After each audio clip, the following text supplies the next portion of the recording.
Salut à tous, c'est Bakovian. Aujourd'hui, j'aimerais vous présenter une vidéo sur les livres de magie. Peu de gens croient à la magie dans notre société. Pourtant, au-delà des films ou des spectacles, certains livres ont vraiment des pouvoirs et certains permettent à leurs propriétaires de réaliser des choses hors du commun. Voici donc 4 livres supposément magiques et qui semblent vraiment sérieux.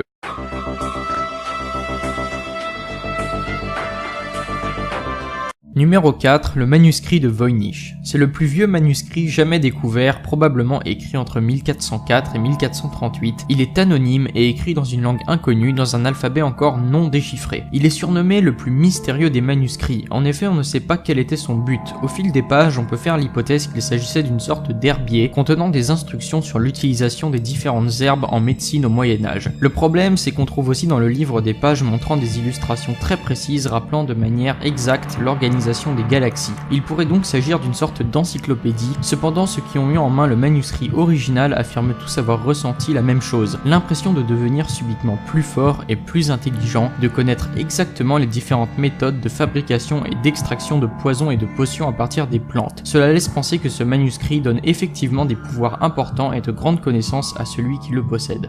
Numéro 3, Liber Juratus, ou Livre du serment d'Honorius. Écrit avant le XIIIe siècle, c'est un des livres les plus anciens de l'époque médiévale, mais aussi un grimoire, c'est-à-dire un livre composé de différentes instructions visant à accomplir quelque chose au caractère magique. Le livre a probablement été écrit par Honorius de Thèbes, une personnalité du Moyen-Âge dont on ne sait pas grand-chose, si ce n'est qu'il aurait écrit ce livre avec l'aide de magiciens dans le but de sécuriser les secrets de la véritable magie, celle que seulement certaines personnes élitistes connaissent face à l'Église qui à l'époque persécutait les sorciers. Il est dit que le fameux Honorius aurait pu être en réalité le pape Honorius III, dont on affirme qu'il était capable d'invoquer des démons grâce aux enseignements du légendaire roi Salomon. Ce livre permettra à celui qui en possède un exemplaire et qui arrive à maîtriser ses enseignements d'invoquer des esprits et obtenir tout ce qu'il désire. Il est également expliqué dans le livre comment provoquer des catastrophes naturelles ou des épidémies, invoquer des créatures des ténèbres ou voir dans le passé ou dans l'avenir. Il n'y aurait que 3 exemplaires.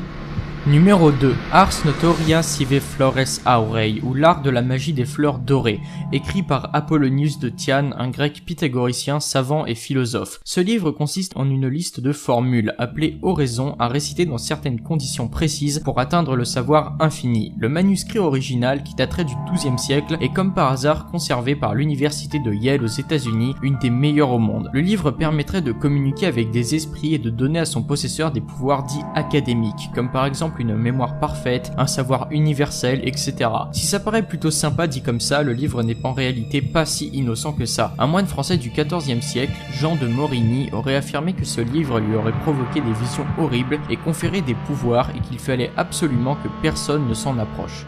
Numéro 1, le Grand Grimoire. Aussi appelé Dragon Rouge, ce livre aurait été écrit entre 1421 et 1522, les historiens ne sont pas tous d'accord entre eux. Le livre a été découvert en 1750, il contient les instructions pour invoquer Satan et on dit qu'il révèle l'emplacement des différents lieux des reliques de la Bible comme le Saint Graal ou l'Arche d'Alliance. Il n'y a qu'un seul exemplaire de ce livre et il est conservé par les archives du Vatican et le pape lui seul peut le consulter, ce qui laisse à penser que le livre lui donne sa force et sa légitimité.